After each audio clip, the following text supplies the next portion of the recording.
Hello and welcome back. In this video, we are going to be using our trig functions to find a missing side length.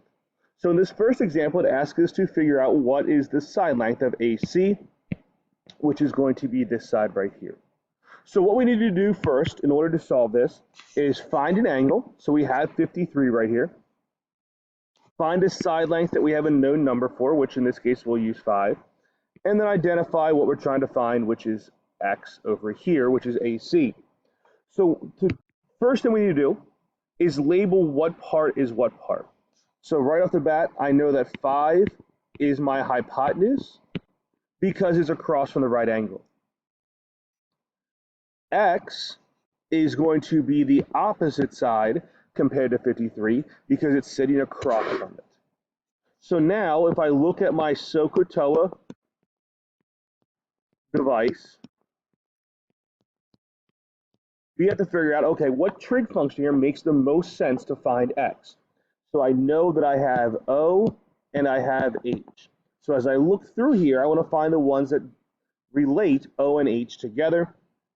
In this case, it's the SO part. So we're going to set this up as the sine, that's what the S stands for, of our given angle, which in this case is 53, equals the opposite side length, so across from 53 is x, over our hypotenuse, which is 5.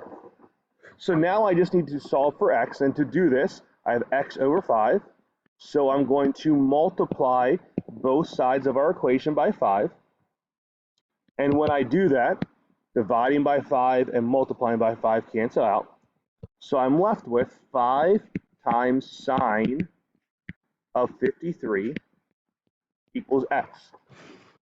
So now in order to solve this, we're going to need to use a calculator. And the first we want to do is when we pull out our calculator, we have to make sure that our calculator matches what our angle is. So in this case, our angle is in degrees. So we're going to have to make sure that our calculator is in degrees. We are going to go to our calculator. We are going to hit mode, which pulls this up. And you can see the third one down has radian and degrees. So as I said, I want to be in degrees, so I'm going to hit the down arrow until radians becomes flashing. I don't want it to be in radians, I want it to be in degrees. So I hit the arrow over 2 degrees and hit enter. And now my calculator is in degree mode. So now I can go to second quit. I can go back to my screen. And if you recall, we said that x equals 5 sine of 53. So we are just going to go ahead and type that into our calculator as it stands, 5 times, the sine button is right here in the second row, sine of 53, close parentheses. So it says that this equals 3.99, so that means that x is going to be 3.99 meters,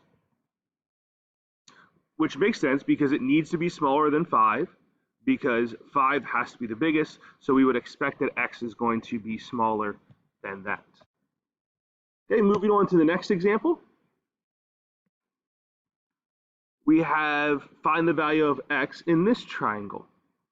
So first thing, we got to identify what our angle is. So here's our angle of reference. Again, we're going to be using 53. Identify our pieces. So here's my right angle. So that means that x has to be my hypotenuse because it's opposite the right angle. And 19 is touching the angle, so it's going to be our adjacent side.